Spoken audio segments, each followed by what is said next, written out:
everybody says to me, hey, Inky, do you want to go to college? I'm like, yeah, I'm going to college. They said, nobody goes to college from Crim. They asked me the question so much, I started to ignore it until one day I'm in the car with my mother, and we're a stoplight away from Crim, and my mother turns and looks at me and says, son, do you want to go to college? I say, yes, ma'am, I'm going to college. She said, Inky, the chances of that happening, slim to none. Like, I'm not trying to crush your dreams, but I can't play with your future. It just doesn't happen. I said, just give me a shot. The first day I get to the school, I see why everybody said what they said. There was a cop at every single door and metal detectors. And I'm still hyped. My man starts searching me. His exact words were, what's your plan, little man? I said, oh man, I'm going D1, I'm going to college. He says to me, you'll probably go to cell block D1. He said, you had two uncles coming to the same place, great little ball players. He said, aren't they serving 13 and 40 years at the federal penitentiary, not even 10 minutes away from these front doors? I said, yep. He said, exactly. Apple don't fall far from the tree. And when I got my scholarship from Tennessee and got back to Crim High School, the first person I went to see was that cop in that lunchroom. He said, how did you do it? He said, the reason I said it to you, he said, don't get it twisted. You thought I was trying to break you. I wasn't.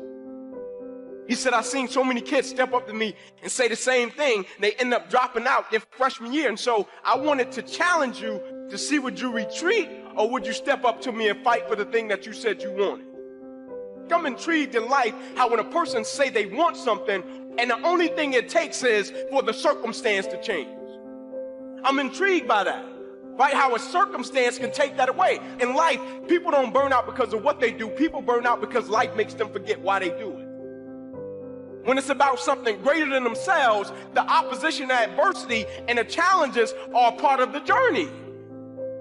That's why it's so easy to spot people that's just out for their personal gain, because all it takes is for something not to go the way that they thought it was going to go, and now they no longer want it.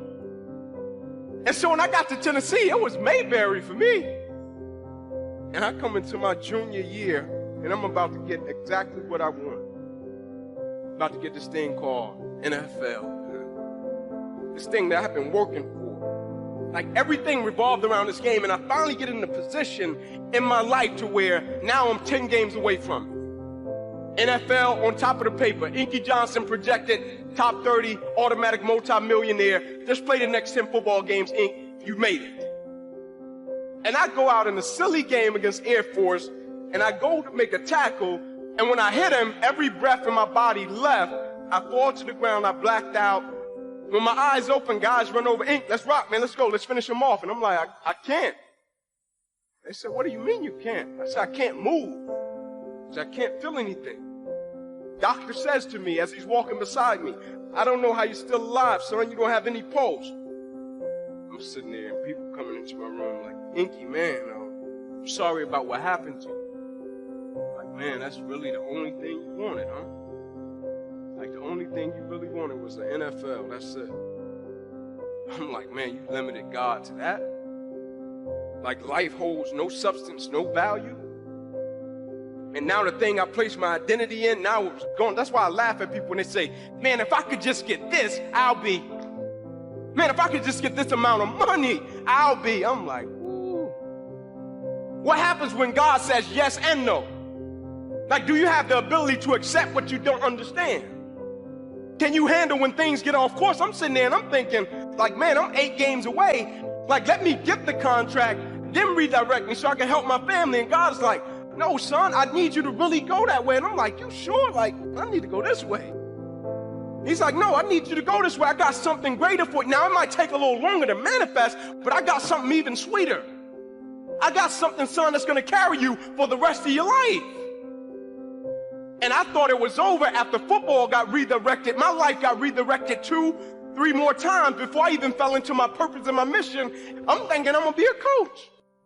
God's like, no, you ain't. I'm like, well, maybe I'm supposed to go back to Atlanta and work in my neighborhood at the rec center. I get to Atlanta, I call the guy, he don't answer the phone. The only thing I had at that moment was a prayer and a book. And the prayer that I prayed was, Lord, I don't know what you want me to do. But people keep coming to me, telling me, speak. Inky, you need to speak. And I'm like, I'm not speaking. People coming, Inky, you need to speak. I'm like, no, man. And God brought me to the point where I had nothing and I was on my knees. I said, Lord, listen, I don't know if this is what you want me to do, but I submit and let's rock. And the next morning I woke up, I had my book I had written, and I got up and I looked at my wife. I said, I'm going to take this book to Oprah. So, you know Oprah? I'm like, nope. You know anybody at Harpo Studio? I'm like, nope. She said, go for it. And so I got my book, I got my suit, it's hot. Every door that opened, I ran in it. I'm, hey man, Inky Johnson, drove from Atlanta. They're like, get out of here. So after getting kicked out like 4 doors, I go to the back of the building. I sit down, I put my back on the building, look up to the sky, and I'm like, God, thought it was you. And I get up and I walk around the side of the building. I look down the sidewalk, and at this moment, there was nobody but Oprah and the security guard. She said, hey, that's a nice suit. I said, thank you. I said, I drove from Atlanta. I wanted to get you my book. So would you mind taking a picture?